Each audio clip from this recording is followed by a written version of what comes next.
इनको ज्यादा पसंद है। दूसरी तरफ जैन का छोटा भाई है जैद, जिसका किरदार रिहान सैफी निभा रहे हैं, और उनकी बीवी शमा का किरदार उमामा एजाज निभाएंगे, जिनकी परवरिश कुछ इस तरह हुई है कि सादगी उनकी जीनत है और उनकी कामयाब जिंदगी का राज घर के बड़ों की दुआएं हैं, और जो ज्वाइंट फैमिली में रहना पसंद करती हैं। इसी स्किट में अम्मी का किरदार दरख्शा निभाएंगी और जैन की दादी का किरदार सदर सईद निभाएंगी, और जैन के अब्बू का किरदार जैद इकबाल निभा रहे हैं, और जैद और जैन के दो बेटों का किरदार मोहम्मद मुहीन और अरसलान अहमद निभाएंगे। और इनका साथ देने के लिए हमारे सामने आसमा, अफशा, शाहीन, वसीम और तबस्सुम वगैरह भी आएंगे। तो लीजिए पेश है स्किट रिश्ते।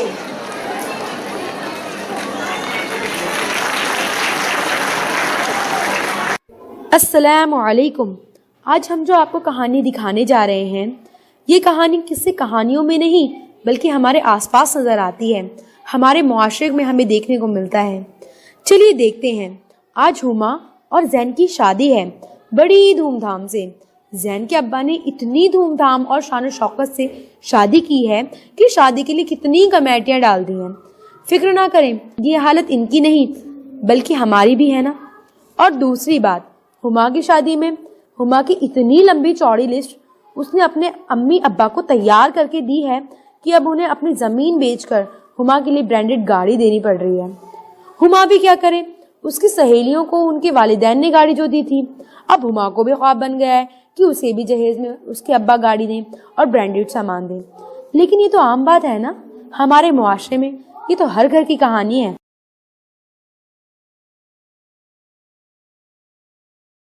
अरे रुखसार, तुमने हुमा का दहेज देखा?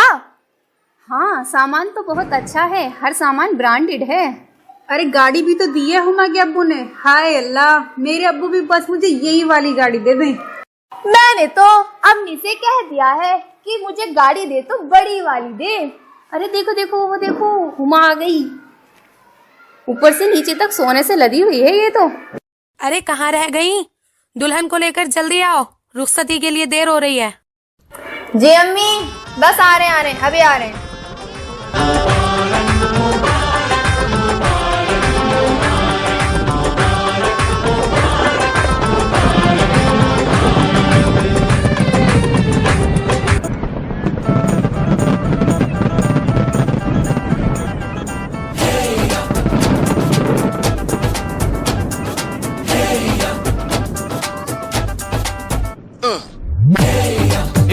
सहरा बांध के मैं तो आया रे, डोली बारात भी साथ में मैं तो लाया रे। ये सहरा बांध के मैं तो आया रे, डोली बारात भी साथ में मैं तो लाया रे। अब तो ना होता है एक रोज इंतजार, सोनी आज नहीं तो कल है, तुझको तो बस मेरी होली रे। तेनू लेके मैं जावांगा,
मुबारक हो तुमको ये शादी तुम्हारी, सदा खुश रहो ये दुआ है हमारी।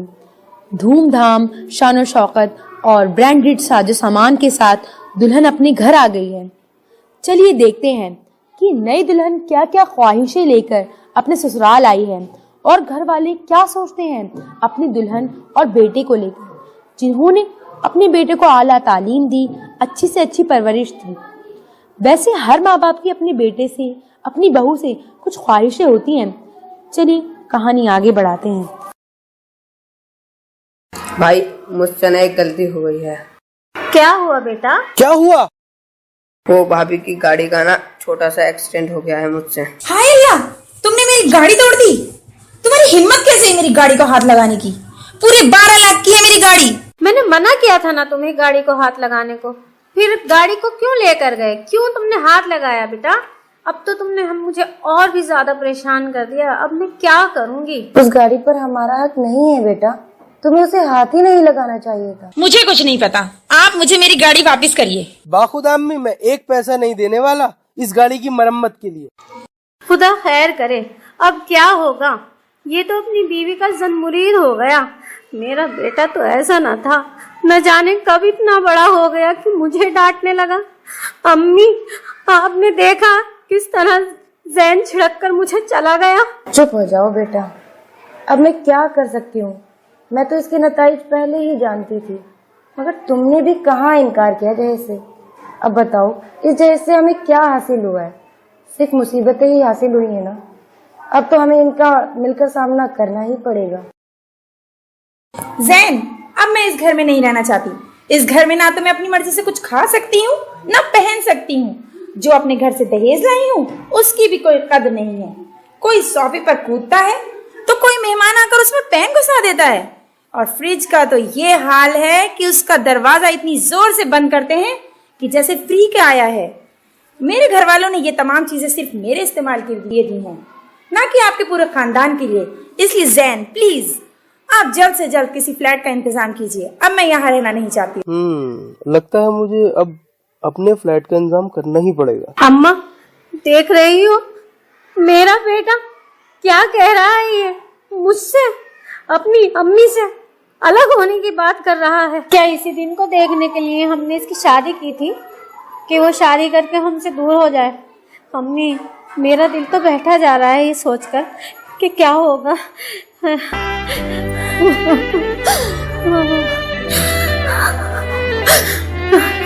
कैसे कटेगी जिंदगी तेरे बगैर, तेरे बगैर।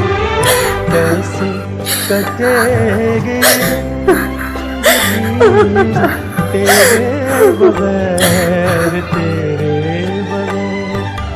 पाऊंगा हर शय में कमी तेरे बगैर, तेरे बगैर। कैसे कटेगी जिंदगी तेरे बगैर, तेरे बगैर। देखा आपने, हमारे मुआशरे में कुछ ऐसा ही होता है ना। हाँ, ऐसा ही होता है। आपने देखा इस जहेज का अंजाम। चलिए अभी तो आगे देखते हैं क्या होता है। शमा और जैद का निकाह है। शमा जो खुश अखलाक, रिश्तों की अहमियत समझने वाली, फिजूल खर्ची से बचने वाली एक सादा मिजाज लड़की है, जिसका ख्याल है शादी कभी भी उस तरह नहीं होनी चाहिए कि कुछ के लिए बोझ, कुछ के लिए तमाशा और कुछ के लिए हसरत बन जाए। अब चलते हैं जैद और शमा के निकाह में। आइए चलते हैं और देखते हैं कि किस तरह से, किस आसानी के साथ उनका निकाह मुकम्मल होता है।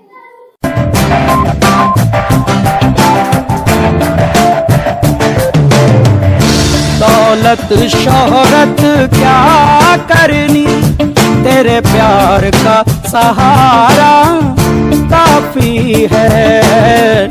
दौलत शोहरत क्या करनी, तेरे प्यार का सहारा काफी है। ये महल अटारी नहीं चाहिए, ये महल अटारी नहीं चाहिए। तेरे दिल में गुजारा काफी है। दौलत शोहरत क्या करनी।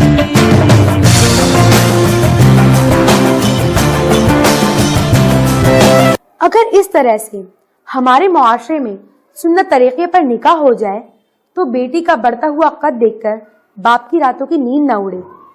अरे क्या हुआ, बाप की रात की नींद हराम हो रही है तो हो जाने दो, बेटों के घर तो भर जाते हैं ना। हमारे मुआशरे में इस तरह की सोच रखने वाले कितने लोग हैं। क्या आप भी ऐसे ही सोच सकते हैं? क्या आप भी? खैर, कहानी आगे बढ़ाते हैं। आपने कुछ देर पहले देखा कि हुमा ने किस तरह से अलग होने की बात कह दी। उस माँ पर क्या गुजरी होगी जिसने अपने बेटे को इतना प्यार दिया। हुमा और जैन घर से जा रहे हैं। चलिए देखते हैं उस माँ पर क्या गुजर रही है। अम्मी, आप परेशान ना हो, अपना दिल छोटा ना करें। मैं हर महीने कुछ ना कुछ तो जरूर भिजवा दिया करूंगा। अभी हमें इजाजत दीजिए, खुदा हाफिज। बेटा, मुझे इतनी बड़ी सजा मत दे। जब तुम ही नहीं होगे तो मैं इन पैसों का क्या करूंगी? तुम्हारे बगैर मेरे लिए ये पैसे बेमायनी हैं। मैं क्या करूंगी तुम्हारे बगैर बेटा? खालिदा, जाने दो।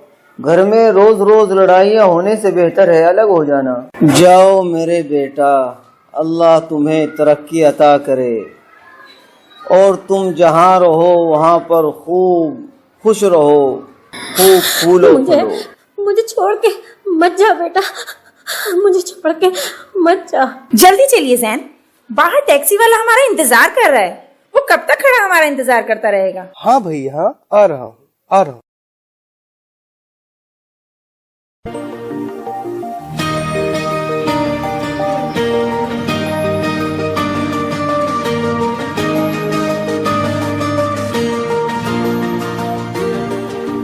मेरे बिना तू, मेरे बिना तू, मेरे बिना तू, मेरे बिना तू, मेरे बिना खुश रहे तू जमाने में, के आऊं ना मैं याद भी अनजाने में।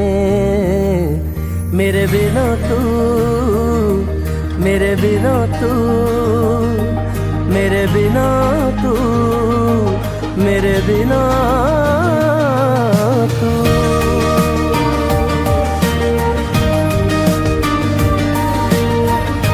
जान जाए रे, जान जाए रे, जान जाए मेरी तुझको भुलाने में, के आऊं ना मैं याद भी अनजाने में। मेरे बिना तू, मेरे बिना तू, मेरे बिना तू।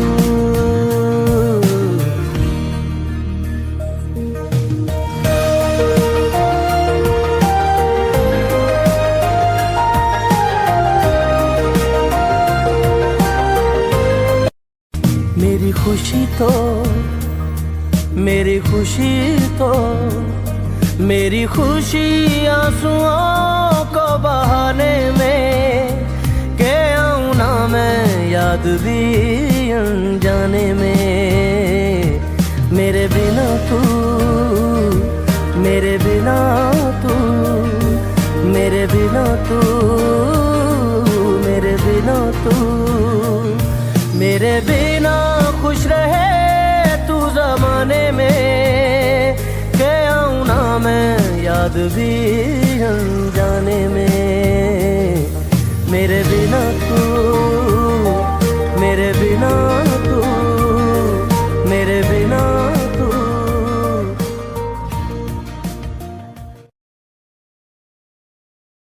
अरे आप लोग उदास ना हो। वैसे भी इनके माँ बाप ने इनके लिए किया ही क्या है? बस आला तालीम ही तो दी, बस सारे अखराजात ही तो पूरे किए। हमारे अब्बा जो अपने बेटे के मुस्तकबिल के लिए अपने ऑफिस पैदल जाया करते थे ताकि थोड़े थोड़े पैसे जमा कर बच्चों को अच्छे स्कूल में डालें, लेकिन इसका मतलब यह तो नहीं कि औलाद भी माँ बाप के हक अदा करे। चलिए देखते हैं आगे क्या होता है। अम्मी, आपसे ना एक बात की इजाजत लेनी है। बोलो, क्या बात करनी है? अम्मी, अगर आप इजाजत दें तो मैं ट्यूशंस पढ़ा लूं। 2-3 ट्यूशंस के 5-6 हजार आराम से मिल जाएंगे। तुम्हें काम करने की क्या जरूरत है? वैसे भी घर का खर्च तो चल ही रहा है ना। लेकिन अम्मी, जैद को भी तो कमेटियां भरनी होती हैं और आजकल इतनी महंगाई है कि चीज़ों की कीमत आसमान छू रही है। इसलिए मैं सोच रही थी क्यों ना ट्यूशन पढ़ा लूँ, घर के खर्च में भी थोड़ी मदद हो जाएगी। ठीक है बेटा, अगर तुम सही समझ रही हो तो कर लो। जी अम्मी। पढ़ो बेटा। अलीफ बा ता सा। खूब दिल लगा कर पढ़ रहा है हमारा बेटा। आइंदा भी बेटा ऐसे ही दिल लगा कर पढ़ते रहना। बेटा जरा मुझे सब्जी दे दो, मैं काट कर तुम्हें दे देती हूँ, जरा तुम चढ़ा देना। नहीं अम्मी, मैं कर लूंगी, आप फिक्र ना करें, आप बस अपना और अब्बू का ख्याल रखें। अरे वाह, जैद के बच्चे तो जॉइंट फैमिली में रहकर इतनी अच्छी परवरिश पा रहे हैं। शमा, अम्मी और अम्मा उनकी कितनी अच्छी तरबियत कर रहे हैं, ये तो आपने देखा ही। चलिए सर, आप हुमा और जैन के घर चलते हैं और देखते हैं कि वो अपनी जिंदगी में खुश हैं या नहीं। क्या वो अपने बच्चे को सही परवरिश दे पा रहे हैं? चलिए देखते हैं।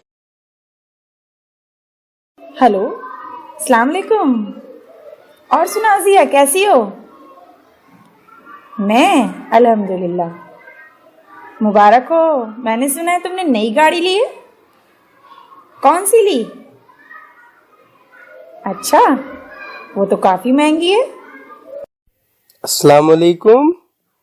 चलो बाद में बात करती हूँ। अरे नहीं, वो तुम्हारे भाई साहब आ गए, फोन पर बात करते देखेंगे तो चिढ़ जाएंगे, इसलिए प्लीज बाद में बात करेंगे। ओके। हुमा, फहद कहाँ है?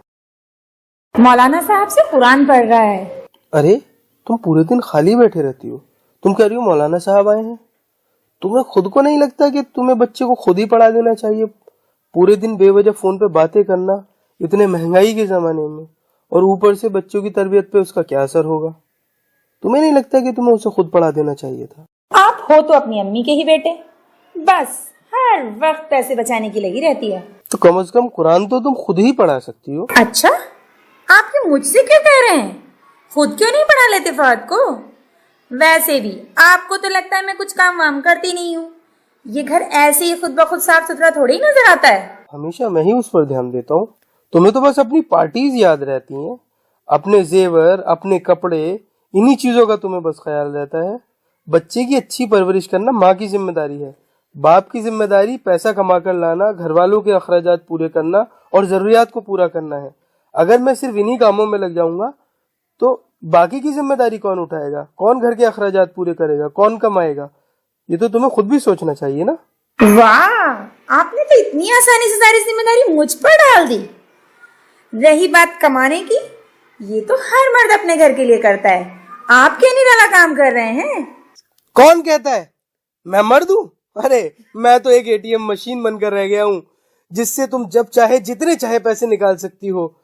तुमने अपनी इन ख्वाहिशात को पूरा करने के लिए मुझे मेरे माँ बाप से भी अलग करवा दिया, और अब क्या चाहती हो? मैं एक अच्छा बेटा साबित नहीं हुआ तो एक अच्छा शौहर कैसे बन सकता हूँ? एक अच्छा बाप कैसे बन सकता हूँ? जब मैं अपने छोटे भाई को देखता हूँ तो मुझे शर्म आ जाती है। सच कहते हैं लोग कि वालिदैन अपने 10 बच्चों को पाल सकते हैं, लेकिन 10 बच्चे अपने वालिदैन को नहीं पाल सकते।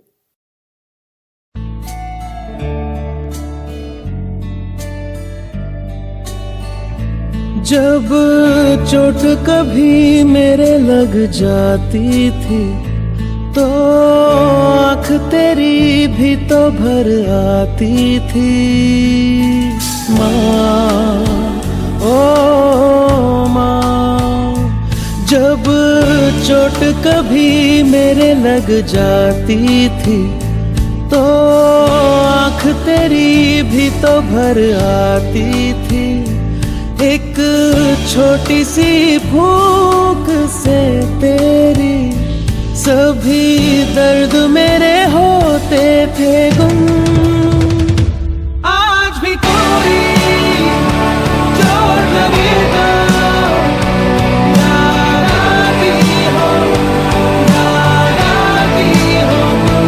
आज की मेरी आँख भरे तो याद आती हो, याद आती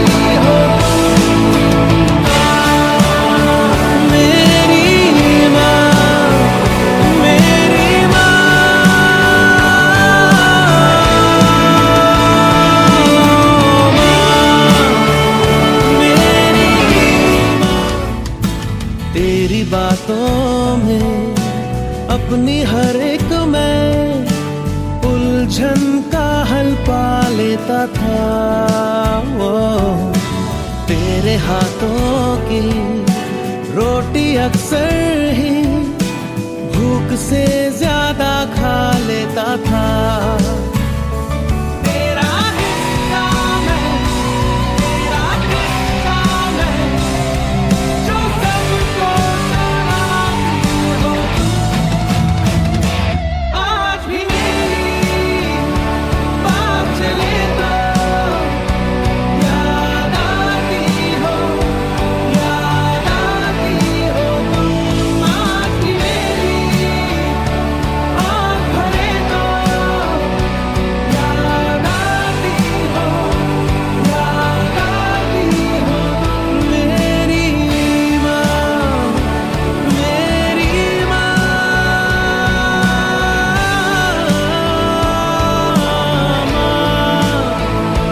मेरी माँ, मेरी माँ।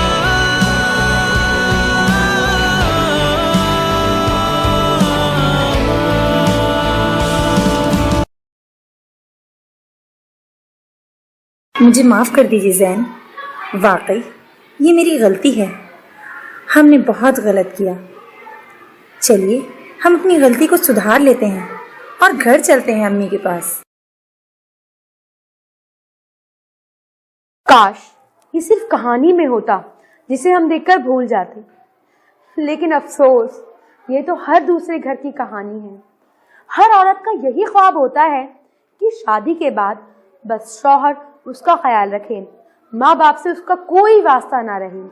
उस माँ बाप से जिसने उसको पैदा किया, पढ़ाया, लिखाया और उसकी परवरिश में दिन रात एक कर दिए। आज उस बेटे को शायद अपनी गलती का एहसास हो रहा है। शायद काश ये एहसास हर बेटे को हो जाए। वो अपनी बीवी और वालिदैन के दरमियान तवाज़ुन बनाकर रखे, दोनों का ख्याल रखे। सिर्फ अपनी बीवी या सिर्फ अपने माँ बाप का नहीं, दोनों का बराबर ख्याल रखे। बेटे की तरफ तो आपने देख ली, अब चलते हैं और देखते हैं कि माँ बाप का क्या हाल है। अम्मी आज खीर बनाई है, भाई को कितनी पसंद थी आपके हाथों की खीर? हाँ बेटा, उसको पसंद तो बहुत थी, लेकिन उसे अब मेरे हाथों की खीर कहाँ याद होगी। उसे देखे बिना कितना वक्त गुजर गया, पता नहीं उसे कभी मेरी याद आती होगी या नहीं। अरे छोड़ो, क्यों दिल छोटा करती हो अपना? उसे याद करने का क्या फायदा जिसको हमारी याद ही ना आती हो। सब्र करो, अल्लाह हाफिज़ो नासिर है हमारा भी। पर मैं तो एक माँ हूँ ना, मैं उसे कैसे भूल सकती हूँ। एक एक लम्हा मुझ पर कहर की तरह टूटता है। कितना फर्मा बरदार था मेरा बेटा, जाने किसकी नजर लग गई हमारे रिश्ते को। अल्लाह उसको नेक हिदायत दे। हम तो बस यही दुआ करते हैं कि वो जहाँ रहे खुश रहे, अल्लाह उसको तमाम खुशियाँ दे। बस उसकी औलाद उसको वो गम ना दे जो उसने हमें दिया है। लेकिन अम्मा, मुझे जैन की बहुत याद आती है। मैं उसके बगैर कैसे रहूं अम्मा?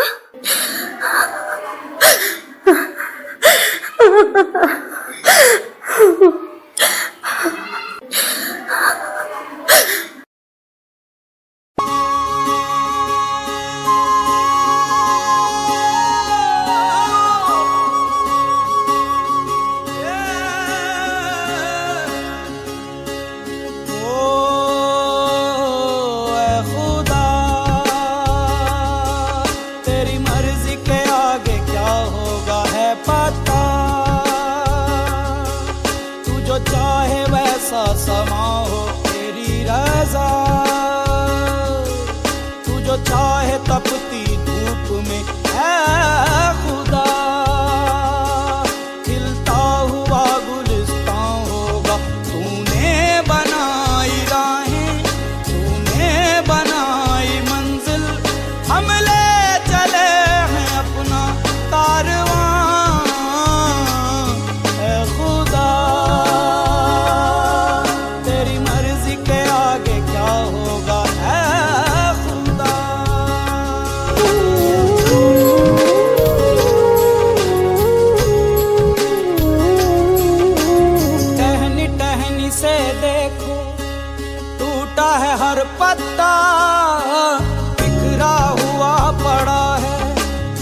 कैसा दिया फरमान, फरिश्ते भी रुसवा होंगे देख के ये अंजाम। ये न चाहे कोई अब बता दे तू ही, कह कर अपना तू क्यों बनता अनजान। ऐ खुदा तेरी मर्जी के आगे क्या होगा ऐ पता, तू जो चाहे वैसा समा हो तेरी रजा। तू जो चाहे तपती धूप में ऐ खुदा, खिलता हुआ गुलिस्तां होगा। तूने बनाई राहें, तूने बनाई मंजिल, हम ले चले हैं अपना कारवां।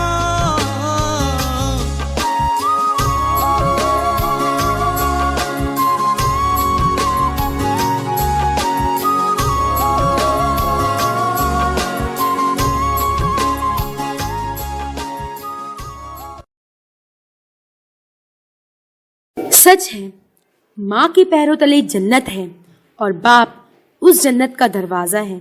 बिल्कुल सही है। आपने देखा ना अम्मी किस तरह से जैन के लिए तड़प रही थी, जैन के लिए सिसकियां लेकर आहें भर रही थी। खैर, कहानी आगे बढ़ाते हैं और देखते हैं कि क्या होता है। क्या अपनी गलती का एहसास होने के बाद जैन घर वापस आता है? चलिए देखें।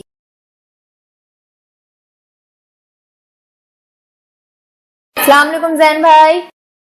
वालेकुम अस्सलाम। तुम यहाँ? तुम्हें यहाँ का रास्ता कैसे याद आ गया? हाँ बोलो बेटा, कुछ काम था? कैसे आना हुआ? अम्मी हमसे बहुत बड़ी गलती हो गई, हमें माफ कर दीजिए। अम्मी, मुझसे बहुत बड़ी गलती हो गई। मैं रिश्तों की अहमियत को ही नहीं समझ सकी, लेकिन अब हम चाहते हैं कि हमारे बच्चे इन तमाम रिश्तों की अहमियत को समझ सके। जो गलती हमसे हुई, आगे जाकर वो ऐसी गलती ना करें। प्लीज अम्मी, हमें माफ कर दीजिए। हमें माफ कर दे। मुझ में इतनी हिम्मत नहीं कि आप सबसे अलग रह सकूं। मुझ में इतनी सलाहियत नहीं अम्मी कि इतनी अच्छी तरबियत जो आप शमा के बेटे को दे रही हैं, वो तरबियत मैं अपने बच्चों को दे पाऊं। मुझे माफ कर दीजिए अम्मी। हमारी खातिर ना सही, कम से कम हमारे बच्चों की खातिर ही हमें माफ कर दीजिए। प्लीज अम्मी। हम कौन होते हैं माफ करने वाले? माफ करने वाला तो वो गफूर रहीम, वो रहमान, वो अल्लाह है जिसने सबको पैदा किया है।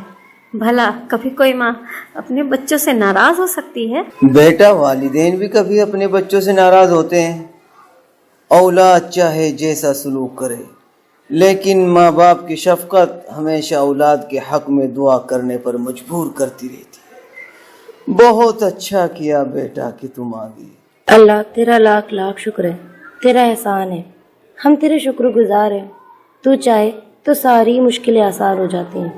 अल्लाह तेरी रहमत हर घर में बरसती रहे, हम हमेशा तेरी अमान में रहें।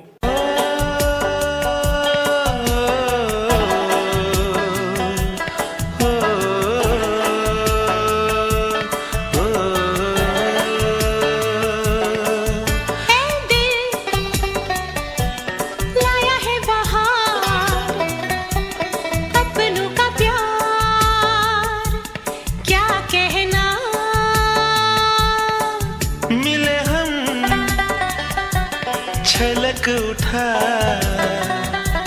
खुशी का खुमार, क्या कहना। खिले खिले चेहरों से आज घर है मेरा,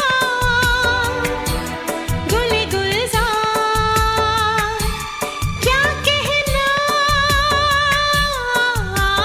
खिले खिले चेहरों से घर है मेरा, गुल गुलजार, क्या कहना।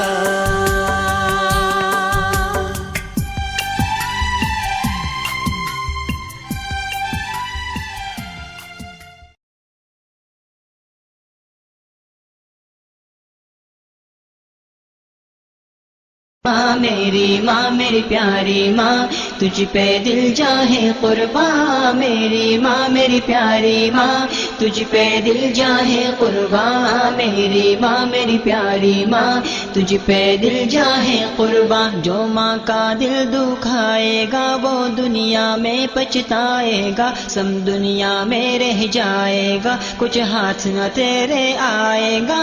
मेरी मेरी प्यारी माँ, तुझ पे दिल जाहे कुर्बान। मेरी प्यारी माँ, तुझ पे दिल जाहे कुर्बान। देख पलट के इसको वरना जीते जी मर जाएगा, देख पलट के इसको वरना जीते जी मर जाएगा। जो माँ का दिल दुखाएगा वो दुनिया में पछताएगा।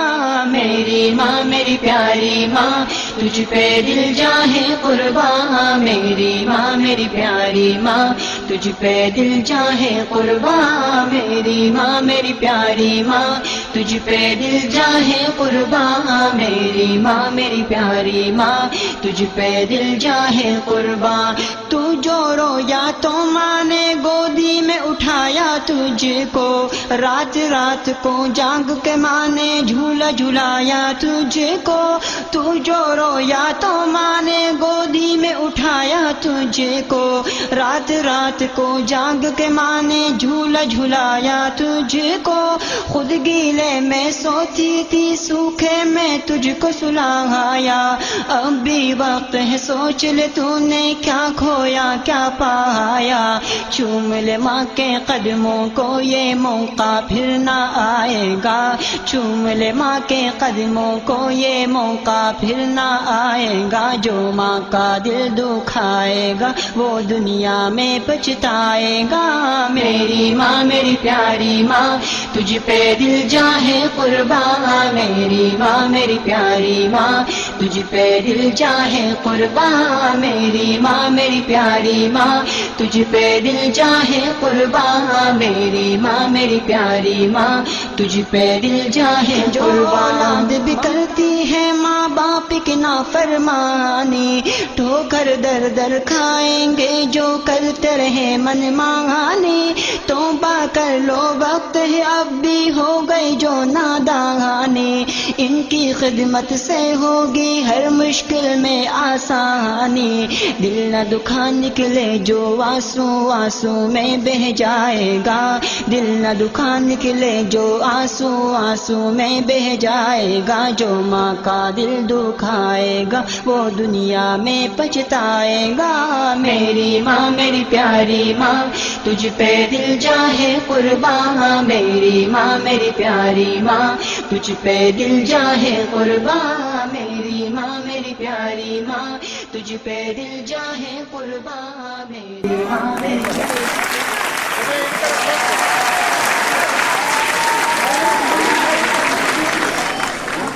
इसके बाद भी अगर कोई ये दावा कर सकता हो कि मैंने अपने माँ बाप का हक अदा कर दिया तो वो खड़ा हो जाए। कोई है माई का लाल जो ये कहते कि मैंने अपने माँ बाप का हक अदा किया है? नहीं कर सकते, नहीं कर सकते। यही पैगाम है हमारा कि इन रिश्तों को बनाकर रखिए। बीवी को उसकी जगह दीजिए, माँ को उसकी जगह दीजिए, बाप को उसकी जगह दीजिए। इनमें खलत बलत कीजिए, एतदाल पर रहिए, सबके हक अदा कीजिए। यही इस प्रोग्राम का, आज के हमारे इस मेन ड्रामे का यही पैगाम है। अगर हमने 10 लोगों के जहन को भी बदला कि वो 1 मिनट के लिए रुककर ये सोच लें कि हमने अपने माँ बाप के साथ कहीं ना कहीं ज्यादती की है, तो हम ये समझेंगे कि हमारा आज का ये पैसा, आज का ये वक्त, आज का ये प्रोग्राम, जो कुछ भी खर्च हुआ है, आज ये हमारा कामयाब हो गया। मैं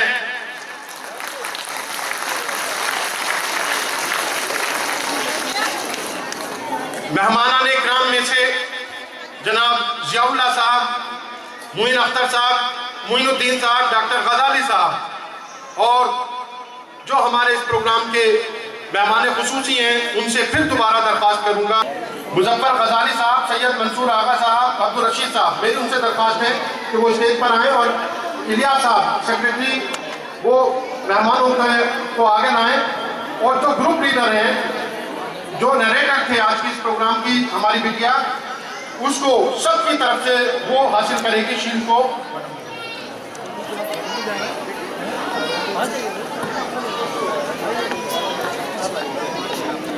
इतनी बड़ी तालियों से इन बच्चों की मदद अदाई होनी चाहिए कि ये ऐवान गालिब तारीख बन जाए कि आज तक इतनी तालियों की आवाज किसने कभी सुनाई नहीं दी।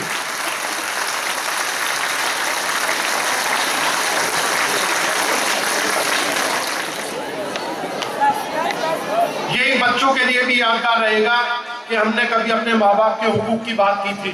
अगर कल को शायद इनके कदम डगमगाए तो ये फोटो याद दिलाएगा कि हमने ऐवान गालिब में कहा था कि हमें अपने वालिदैन का हक अदा करना है। ये यादगार है ये फोटो।